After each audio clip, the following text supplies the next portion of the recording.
As-tu déjà remarqué à quel point la vie semble plus claire lorsque tu es en paix avec toi-même? Quand ton esprit est calme, tu n'as pas besoin de forcer quoi que ce soit. Tes actions deviennent plus naturelles et les résultats inévitables. C'est comme si le monde commençait à travailler en ta faveur sans effort.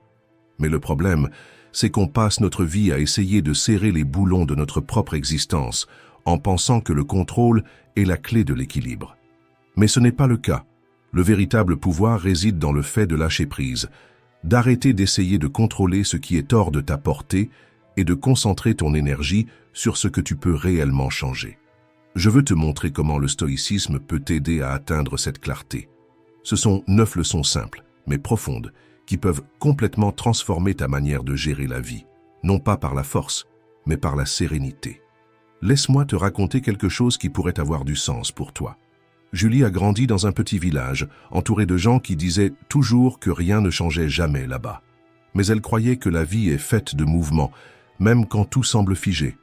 En été, après des mois sans pluie, le sol autour de sa maison était devenu dur comme de la pierre. Les voisins disaient qu'il ne servait à rien d'essayer de planter quoi que ce soit là. C'était une perte de temps. Mais Julie a décidé d'essayer quand même. Elle a pris un seau d'eau, a commencé à arroser ce morceau de terre sèche et en a pris soin chaque jour. Rien ne se passait. Le sol restait fissuré. Les voisins se moquèrent d'elle, disant qu'elle se faisait des illusions.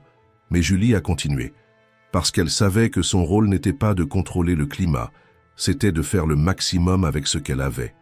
Après quelques semaines, de petites pousses ont commencé à apparaître. Le sol sec a commencé à reprendre vie. Pas parce que Julie avait contrôlé le temps ou la terre, mais parce qu'elle avait mis son énergie dans ce qu'elle pouvait maîtriser. Et cela a tout changé. C'est ça, la véritable force. Il ne s'agit pas d'essayer de contrôler ce qui est hors de ta portée. Tu ne peux pas changer le climat, mais tu peux prendre soin de ce qui t'appartient. Quand tu apprends à lâcher prise sur ce que tu ne peux pas changer et à te concentrer sur ce que tu peux faire, la vie commence à répondre différemment. Le poids diminue, la clarté augmente, et tu découvres que le pouvoir a toujours été en toi, pas dans le contrôle. Maintenant, passons directement à la leçon. 1. Le pouvoir de l'esprit tranquille. As-tu déjà eu l'impression que ton esprit était une rue animée, pleine de klaxons et de passants, alors que tu cherchais simplement un peu de silence? Si la réponse est oui, bienvenue au club. C'est impressionnant de voir à quel point nous nous sommes habitués à ce rythme effréné, toujours à courir après quelque chose. Une échéance, une réponse, un objectif. Et au milieu de tout ça, nous oublions ce que c'est que de simplement s'arrêter. On dirait que plus on s'efforce de trouver de la clarté, plus tout devient confus. Mais as-tu remarqué que les meilleures idées apparaissent justement quand tu arrêtes d'essayer? Cette solution que tu n'arrivais pas à voir quand tu étais tendu apparaît soudainement lorsque tu prends une douche ou que tu marches sans penser à rien. Ce n'est pas une coïncidence. L'esprit a besoin d'espace pour fonctionner correctement. C'est comme essayer de voir le reflet de la lune sur un lac agité. Tant que l'eau est en mouvement, l'image restera déformée. Ce n'est que lorsque la surface se calme que tu peux enfin voir clairement. Quand je parle de calme mental, je ne parle pas de cet état passager de soulagement après un cours de yoga ou une promenade dans le parc. C'est quelque chose de plus profond. C'est une sensation de présence, où les pensées cessent d'être un tourbillon et où tu parviens enfin à distinguer ce qui est du bruit de ce qui est réel. C'est comme ouvrir une fenêtre dans une pièce étouffante, l'air frais entre, et tout devient soudainement plus léger. Détends-toi. La détente n'est pas une perte de temps. C'est le moment où le corps et l'esprit parviennent enfin à s'organiser. Quand tu ralentis, ton cerveau libère des endorphines, ta réflexion devient plus claire, tes décisions plus précises. Tu sais, quand tu perds ton téléphone et qu'il est dans ta poche depuis le début, la vie fonctionne aussi comme ça. Quand tu t'arrêtes et que tu respires, les réponses qui semblaient inaccessibles commencent à apparaître naturellement. Et tu n'as pas besoin d'une transformation radicale pour y parvenir. Tu n'as pas besoin de partir au Népal ou d'adopter un mode de vie minimaliste. Commence simplement, assieds-toi confortablement, ferme les yeux et respire profondément. Inspire par le nez, retiens ton souffle pendant quelques secondes, puis expire par la bouche. Répète cela plusieurs fois. Ressens comment ton corps commence à se détendre. Maintenant, visualise ce que tu désires, sans pression, sans anxiété. Ressens-le comme si c'était déjà à toi. Plus tu te connectes à ce calme, plus il devient facile d'attirer ce que tu veux, parce que tes actions émanent alors d'un lieu de confiance et non de désespoir. Mais ne te méprends pas, le calme n'est pas de la passivité. Quand ton esprit est tranquille, tu agis avec plus de clarté et de détermination. Tes paroles sont plus précises, tes décisions plus solides. Les stoïciens ont toujours dit que la véritable force réside dans le maintien du calme au milieu du chaos. Et ils avaient raison. C'est la sérénité qui te donne le pouvoir d'affronter n'importe quelle situation sans perdre le contrôle. Alors, la prochaine fois que tu te sentiras submergé, essaie de t'arrêter. Respire. Laisse ton esprit s'apaiser. Et quand tu seras prêt, agis. Sans précipitation mais avec confiance. Parce que la véritable force ne réside pas dans le fait de courir après les choses, mais dans le fait de leur permettre de venir à toi, au bon rythme. C'est dans le silence que tu trouves ta véritable force. 2. Laisse couler.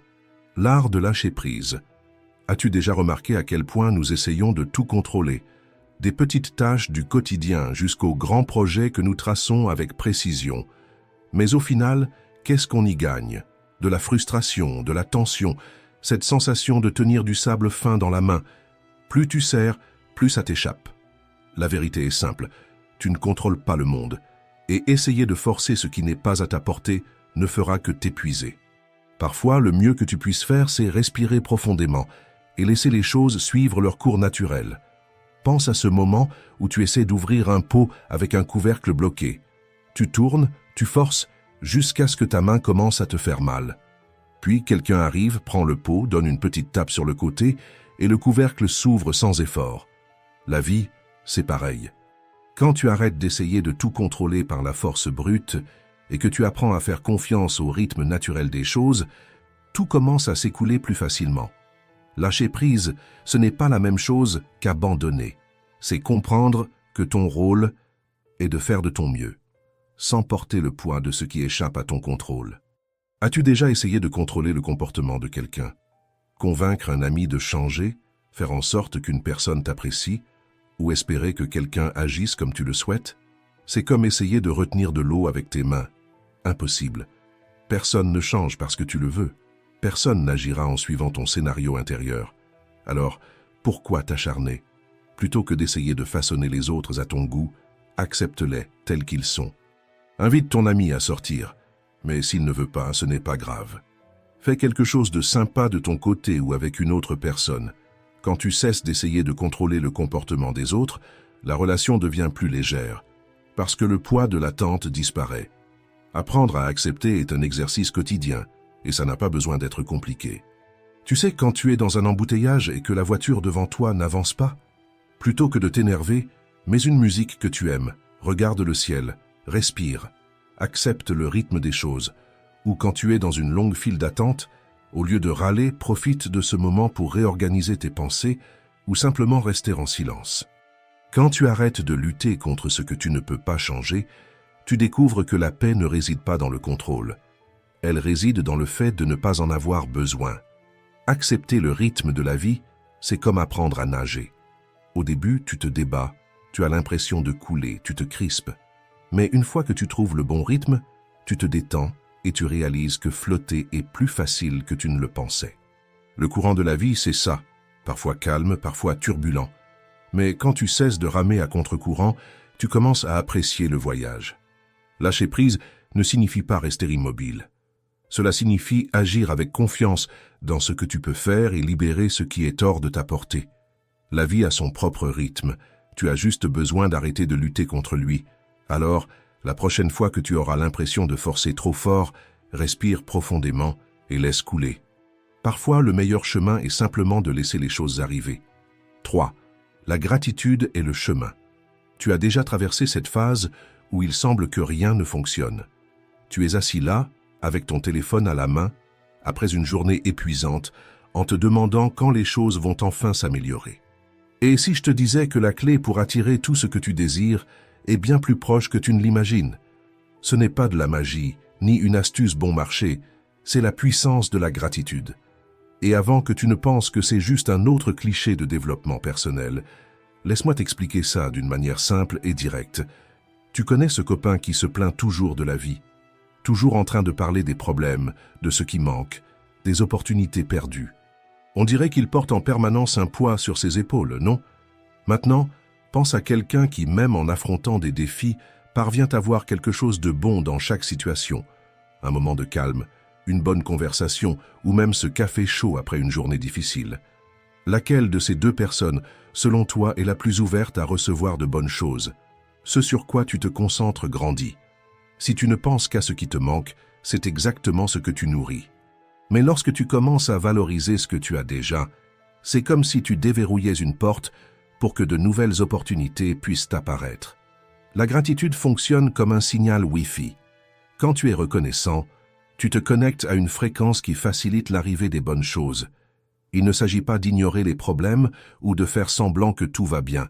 Il s'agit de changer ton regard. Quand tu te concentres sur ce que tu as de bon, tu gagnes en force pour gérer ce qui doit encore être ajusté. C'est comme commencer la journée en remerciant pour une bonne nuit de sommeil, pour ta santé ou pour le fait d'avoir quelqu'un en qui tu as confiance. Ce simple geste te donne l'élan nécessaire pour affronter ce qui t'attend, sans te sentir submergé. Et ce n'est pas juste de la belle parole, c'est prouvé scientifiquement. Des études montrent que les personnes qui pratiquent la gratitude quotidiennement sont moins stressées, dorment mieux et font face aux difficultés avec plus d'équilibre. C'est comme si ton cerveau se reconfigurait pour mieux fonctionner. Quand tu commences ta journée en pensant à 3 choses pour lesquelles tu es reconnaissant, le silence du matin, l'odeur du café frais, ou même un message de quelqu'un qui tient à toi, tu entraînes ton esprit à remarquer ce qu'il y a de bon dans la vie. Et plus tu perçois le côté positif, plus l'univers semble conspirer en ta faveur.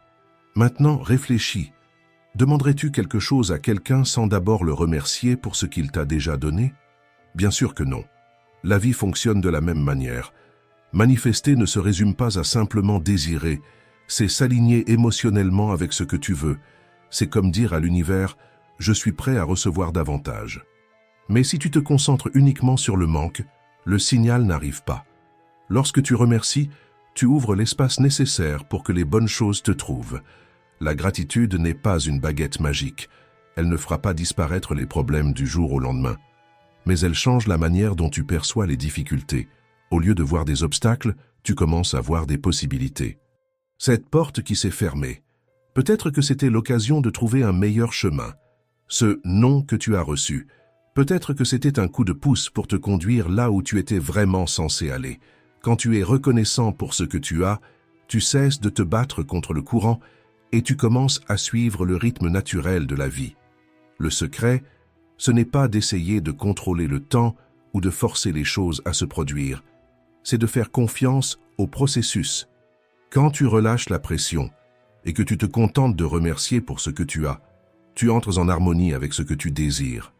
La vie a son propre rythme, et parfois ce que tu veux arrive précisément quand tu cesses d'essayer de tout contrôler. Quand tu es en paix, l'univers répond. Alors détends-toi, remercie, fais confiance. La gratitude est le pont qui relie ce que tu as déjà à ce que tu désires. Plus tu pratiques, plus ce pont se renforce. Et quand tu prends conscience de ça, tout commence à couler avec plus de légèreté. 4. La valeur de votre attention. Avez-vous déjà remarqué à quel point votre attention est constamment sollicitée? Il y a des notifications qui arrivent, des gens qui vous appellent, des pensées qui tournent sans arrêt. Et au milieu de ce tourbillon, il est facile de se sentir emporté par le courant sans vraiment vivre le moment. Le problème, ce n'est pas le manque de temps, c'est le manque de présence. Votre attention est comme une pièce rare. Là où vous l'investissez détermine ce qui grandit dans votre vie.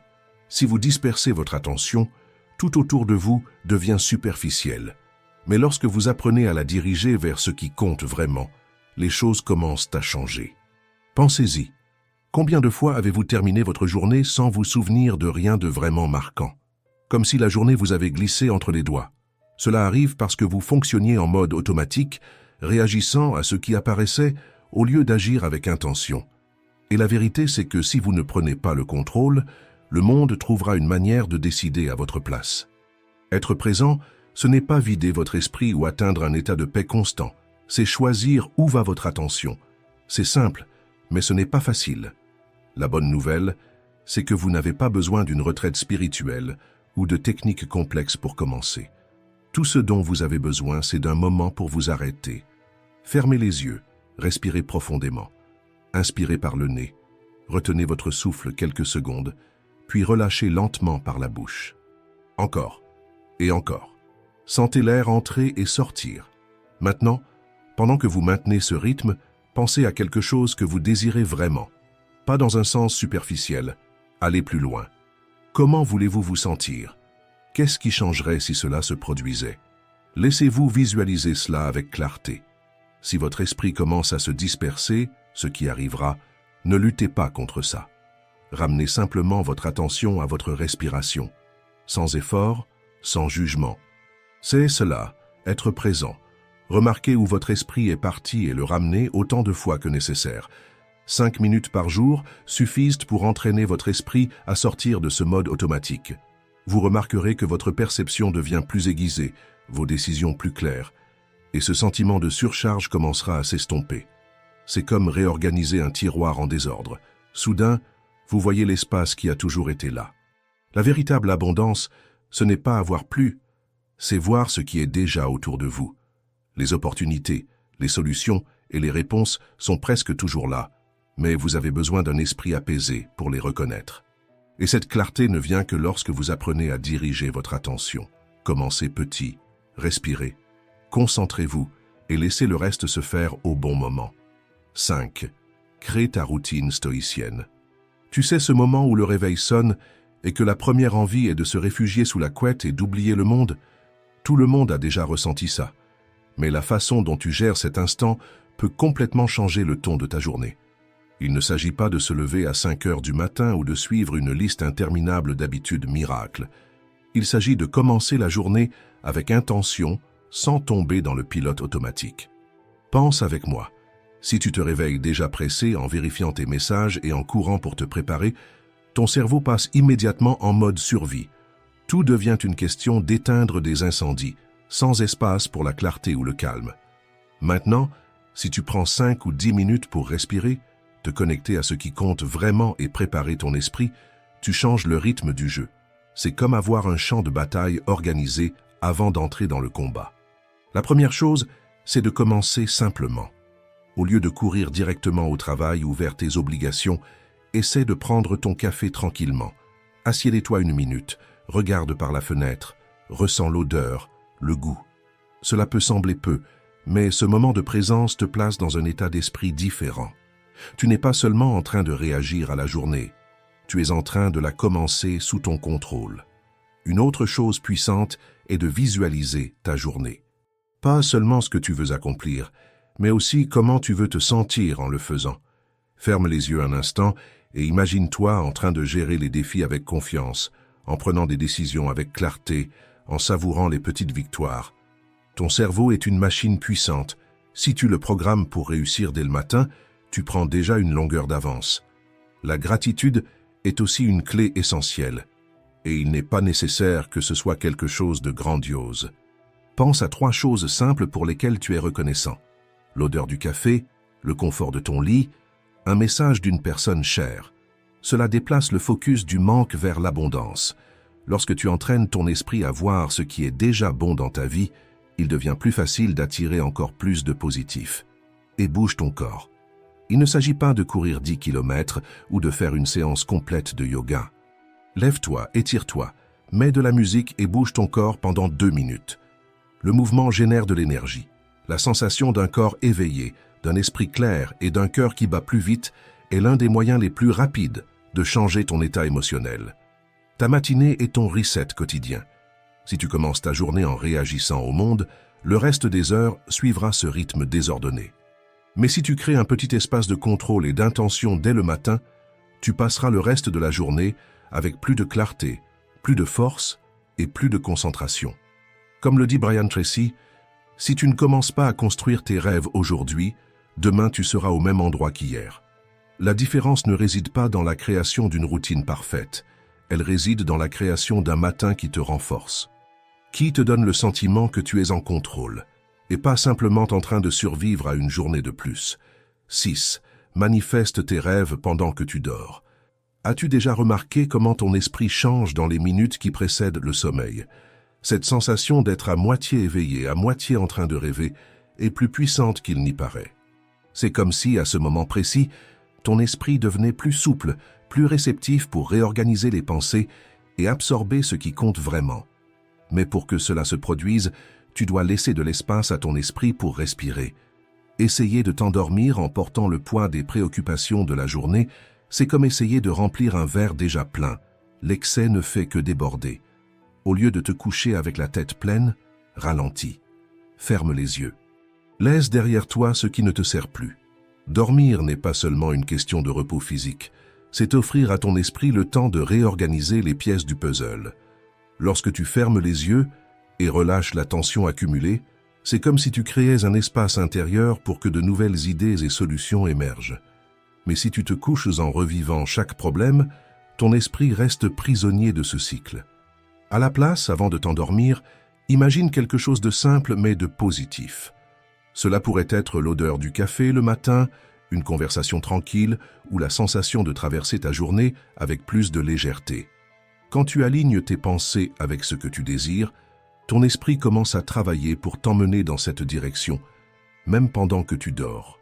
Pendant le sommeil profond, en particulier pendant la phase REM, ton cerveau est loin d'être inactif. Il est en pleine activité, organisant les souvenirs, traitant les émotions et te préparant pour le jour suivant. C'est comme si ton esprit était dans une salle de contrôle, ajustant les détails pour que tu puisses repartir sur de bonnes bases. Alors, pourquoi ne pas l'aider dans ce processus? Avant de dormir, écris ce que tu veux accomplir, même si cela semble simple ou insignifiant. Lorsque tu poses ton intention sur le papier, tu dis à ton cerveau ce qui est important. Créer un rituel nocturne fonctionne également. Éteins ton téléphone, écoute une musique apaisante, bois une tisane chaude. Ces petits gestes créent un environnement où ton esprit peut se réorganiser sans interférence. Si tu rêves d'écrire un livre, par exemple, il ne suffit pas de t'imaginer à la séance de dédicace. Commence par écrire une phrase ou une page par jour. Si tu cherches plus d'équilibre, réserve quelques minutes par jour pour respirer et te reconnecter avec toi-même. Les grands résultats naissent de petits gestes constants. C'est cela qui donne forme à tes intentions. Bien dormir n'est pas seulement une question de repos, c'est permettre à ton esprit de travailler pour toi pendant que tu te reposes. Lorsque tu combines une intention claire avec un état de relaxation, tu crées un champ d'attraction naturel pour ce que tu désires. Si cela ne fonctionne pas du premier coup, ce n'est pas grave. L'ajustement fait partie du processus. Observe ce qui fonctionne pour toi. Comme l'a écrit Marc Aurèle, l'âme se renforce dans le silence de la nuit lorsque les pensées prennent forme. Alors, ce soir, essaie de lâcher un peu le contrôle. Laisse tes soucis de côté. Ferme les yeux en ayant la certitude que, pendant que tu dors, ton esprit est déjà en train de tracer le chemin. 7. Voix pour gagner. Est-ce que cela vous est déjà arrivé d'essayer de vous concentrer sur quelque chose d'important, mais votre esprit refuse simplement de coopérer? C'est comme essayer d'écouter une musique douce pendant que quelqu'un allume un mixeur juste à côté de vous, irritant et impossible à ignorer. Dans un monde qui ne s'arrête jamais, il est facile de perdre de vue ce qui compte vraiment. Et sans clarté, comment pouvez-vous savoir où vous allez? La vérité, c'est que vouloir quelque chose ne suffit pas. Vous devez voir clairement cet objectif. Mais pour cela, votre esprit doit être en paix. Essayer de visualiser un avenir meilleur avec une tête pleine de bruit, c'est comme essayer de gonfler un ballon attaché par un nœud. Ça ne marchera pas. Votre esprit a besoin d'espace pour créer. Le premier pas est simple. Ralentissez. Trouvez un endroit calme. Ça peut être votre chambre, un banc dans un parc ou le canapé du salon quand la maison est silencieuse. Asseyez-vous, respirez profondément. Inspirez par le nez. Expirez lentement par la bouche. Faites-le plusieurs fois jusqu'à ce que votre esprit commence à se calmer.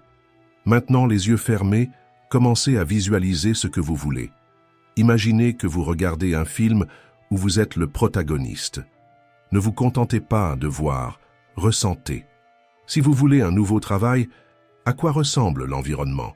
Que portez-vous? Que ressentez-vous quand vous recevez une bonne nouvelle? Plus vous ajoutez de détails, plus tout semblera réel.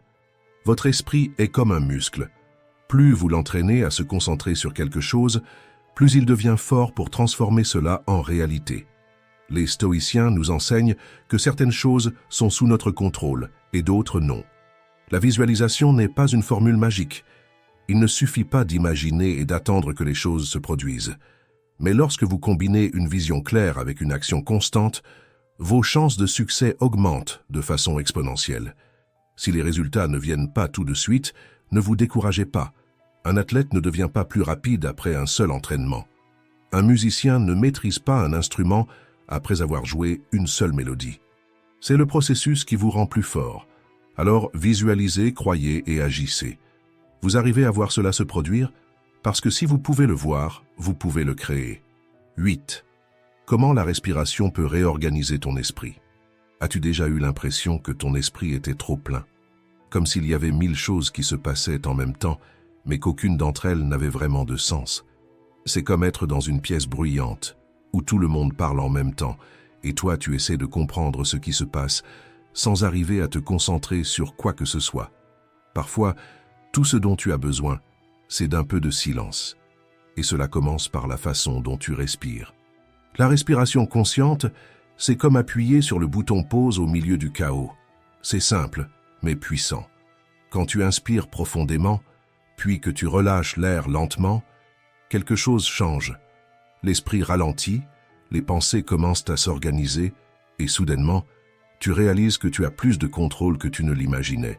Ce n'est pas de la magie, c'est physiologique. Respirer oxygène le cerveau, réduit la tension et crée de l'espace pour que tu puisses réagir avec plus de clarté, au lieu de simplement te laisser emporter par l'impulsion. Imagine que ton esprit est comme une voiture lancée à pleine vitesse. Si tu gardes le pied sur l'accélérateur en permanence, tu vas forcément perdre le contrôle à un moment donné. La respiration agit comme le frein qui te permet de ralentir avant de foncer droit dans le mur. À chaque inspiration, tu oxygènes ton corps et tu apportes plus de clarté. À chaque expiration, tu libères le poids de la tension, de l'irritation et de la peur. Ce n'est pas seulement se détendre, c'est reprendre le contrôle sur ce que tu ressens et ce que tu fais. Mais ça va au-delà de simplement te calmer. Respirer en pleine conscience crée une petite pause entre l'impulsion et la réponse. Tu connais cette sensation d'être coincé dans les mêmes cycles, des relations qui n'évoluent pas, des projets qui n'avancent jamais, des décisions que tu repousses sans cesse? C'est parce que tu réagis sans réfléchir. Quand tu respires consciemment, tu crées un espace entre ce qui se passe et la façon dont tu choisis de répondre. Et dans cet espace, tu retrouves le pouvoir de décider avec clarté, au lieu de simplement réagir automatiquement. Les stoïciens parlaient déjà de cela il y a des siècles. Marc Aurèle a écrit que la vie est définie par nos choix, et non par les circonstances. Respirer en pleine conscience, c'est exactement ça. Créer un intervalle entre ce qui se passe et la manière dont tu agis. Quand tu contrôles ta respiration, tu contrôles la direction. C'est comme ouvrir une fenêtre dans une pièce sombre. Soudain, tu peux voir ce qui compte vraiment. Le plus intéressant, c'est que tu n'as besoin de rien pour commencer. Tu n'as pas besoin d'un endroit calme ou d'un moment parfait. Il suffit de t'arrêter un instant, de fermer les yeux et de respirer. Ressens l'air entrer dans tes poumons. Fais attention à la façon dont ta poitrine se soulève, puis relâche l'air lentement. C'est suffisant pour changer le rythme de ton esprit et te remettre aux commandes. Alors, la prochaine fois que tu auras l'impression d'être submergé par le chaos, ne cherche pas à lutter contre lui. Arrête-toi, respire, laisse l'air entrer et sortir, et remarque comment cela te ramène dans le moment présent. Parce que l'équilibre que tu cherches ne se trouve pas à l'extérieur. Il commence à l'intérieur, par quelque chose d'aussi simple qu'une respiration. 9. Le silence est un pouvoir. As-tu déjà remarqué à quel point il est difficile d'entendre ses propres pensées de nos jours? Il y a du bruit en permanence. Notifications, circulation, conversation, exigences. On dirait que le silence est devenu un luxe. Et le pire, c'est que même quand tu parviens enfin à trouver un moment de paix, ton esprit continue de tourner sans arrêt. C'est comme si le bruit s'était installé à l'intérieur de toi. Le problème, c'est que, bien souvent, ce qui te manque pour te sentir plus en phase avec ce que tu veux, ce n'est pas plus d'effort, plus de discipline ou plus de planification. C'est le silence. Pas ce silence gênant quand la conversation s'arrête, mais ce type de silence qui te connecte à ce qui compte vraiment. Pense à ça. Ton esprit est comme une radio qui essaie de capter une station. Si l'environnement est rempli d'interférences, tu n'entends que du bruit. Mais quand tu baisses le volume autour de toi, le son devient plus clair. C'est exactement la même chose avec tes pensées. Quand tu t'éloignes du chaos, tu commences à entendre ce qui est vraiment là. Tes désirs, tes réponses, ton intuition. Il ne s'agit pas de se couper du monde ou de devenir un maître en méditation. Il s'agit de créer de petits moments de silence. S'asseoir dans un endroit calme, fermer les yeux et simplement respirer. Au début, ton esprit va te ramener vers les notifications, les soucis, ce qu'il faut faire, c'est normal. Mais si tu insistes pour revenir à ta respiration, même pendant quelques minutes, quelque chose change. Tu commences à percevoir ce que tu ignorais depuis tout ce temps. Si rester immobile en silence te semble trop difficile, essaie de faire une promenade sans écouteurs, sans téléphone. Ressens le contact de tes pieds avec le sol, écoute le bruit du vent, le chant des oiseaux. Laisse ton esprit ralentir. C'est ainsi que tu crées de l'espace pour que de nouvelles réponses apparaissent, sans forcer, sans chercher à contrôler. Une autre façon puissante d'accéder à ce silence, c'est d'écrire. Mettre tes pensées sur le papier, c'est comme ranger un tiroir en désordre. Quand tu vois tout ce qui est là, il devient plus facile de décider ce que tu veux garder et ce que tu veux laisser partir. Écris sans filtre, sans jugement, vide simplement ton esprit. Beaucoup de réponses que tu cherches apparaîtront quand tu cesseras d'essayer de tout comprendre d'un coup. Le plus difficile, ce n'est pas de trouver le silence, c'est d'accepter ce qui vient après. Parce que le silence révèle ce que tu essaies d'éviter.